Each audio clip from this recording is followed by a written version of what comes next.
Hey, welcome to today's daily sprint where we learn to increase our purpose, passion, and meaning in life. Thank you for letting myself, Jesse Dale, into your hearts, heads, and homes. We're working from the Monument Circle today, and this is a lion. I guess that's his butt. Kind of weird, but that is that lion right there. So he is going to watch over today's daily sprint and make sure it doesn't get interrupted by any joggers or other types of people. So today we're in part 2 of a series of 4 phrases to live our lives by. I learned these phrases through a business development group called Truth at Work, and I try to implement them and keep them implemented in my life. So the last phrase that we discussed was nothing to hide. And today we're going to discuss the second phrase, which is nothing to prove.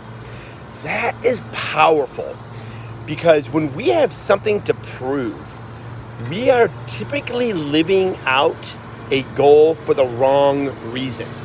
And I struggled with nothing to prove because whenever people would doubt me, I'd want to prove them wrong. And I actually accomplished some pretty big things trying to prove people wrong.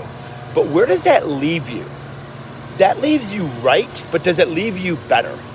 And it also leaves you in another place where people outside of you, that's called extrinsic motivation, now have the power to guide your behavior. So some things that I used to try to prove is like, going and winning a show because like, oh, you're scrawny, you can never do that. And I'm like, I'll show you. Now, is the goal of winning a show good? Is it good to be motivated to win a show? Absolutely. But should I be 10xing my training just to prove someone wrong? That's not the right motivation, because what happens when people see you doing things and they quit doubting you? Now you're losing that extrinsic motivation, okay? And it's also very superficial motivation. So is it okay to maybe like, oh man, I really don't feel that person should have said that. I'm gonna use that to fuel this workout. I'm gonna use that to fuel this session. Sure, use it as fuel, but don't use it as the final, the only reason or the main reason. Also, when you have a life of something to prove, you just keep trying to prove and prove for others. That becomes a life, which is what it did for me, a life of people pleasing. It came into doing a life of proving to then wanting to make everyone happy. All right, and that isn't good either. I used to say to myself, I can make everyone happy. And my thing, I went to a life of proving to others. Then I wanted to prove to myself, Jesse, you can make everyone happy. And then the other side would be, no, you can't. Yes, I can. Watch me do it. That is a conflicted life.